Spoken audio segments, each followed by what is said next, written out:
ఏంటి కింద కూర్చున్నావు పైన కూర్చోకుండా? ఎక్కడో ప్రవచనాల్లో విన్నానండి, పెద్దయినా భర్త కన్నా భార్య ఒక అడుగు కిందే ఉండాలని చెప్పారు. అందుకే నేను పిల్ల వేసుకొని కూర్చున్నాను.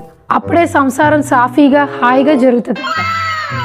ఓ అవునా, మరి నీ పిల్ల మీద కూర్చుంటే ఏం చేస్తావు? పక్కన నేల మీద కూర్చుంటాను. నేను నేల మీద కూర్చుంటే? పక్కన గుంత తీసి దాంట్లో కూర్చుంటాను. ఏదో తేడాగా ఉందండి. సరే, అదే గుంతలో నేను కూర్చుంటే? అది కప్పెట్టి నేను దాని మీద కూర్చుంటాను. అమ్మో, ఇది చేసి ఏదో రెస్పెక్ట్ ఇద్దాం అనుకుంటాం, అది తీసుకోవడానికి అస్సలు రెడీగా ఉండరే.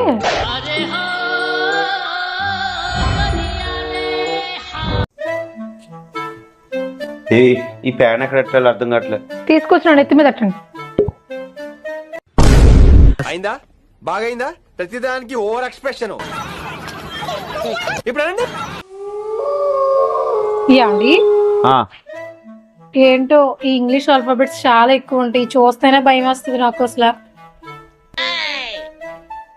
ఇంగ్లీష్ ఆల్ఫాబెట్స్ అన్నిటిలో ద మోస్ట్ డేంజరస్ లెటర్ ఏంటో తెలుసా నీకు?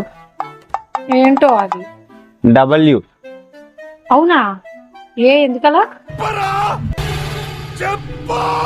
టెన్షన్స్ అన్ని ఆ లెటర్ తోనే స్టార్ట్ అవుతాయి. ఏంటో? హూ, వై, వేర్, వెన్, అన్ని టెన్షన్స్ డబ్ల్యూతోనే స్టార్ట్ అవుతాయి. వీటన్నిటికన్నా ప్రమాదకరమైన రెండు ఉన్నాయి. ఇంకా ఉన్నాయా? వార్, దానికన్నా డేంజర్ వైఫ్, డబ్ల్యూతోనే స్టార్ట్ అవుద్ది.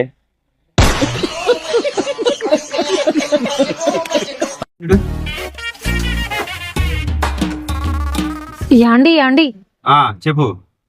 ఇప్పుడు వైఫ్ మూడు ఖరాబ్ అయింది అనుకో, అప్పుడు ఆమె ఏం చేస్తుంది? ఇంకేం చేస్తారు? హస్బెండ్స్ మూడు కూడా ఖరాబ్ చేస్తారు. చూస్తూ తట్టుకోగలరా? వాళ్ళ మూడు బాగోలేనప్పుడు హస్బెండ్స్ హ్యాపీగా ఉంటే?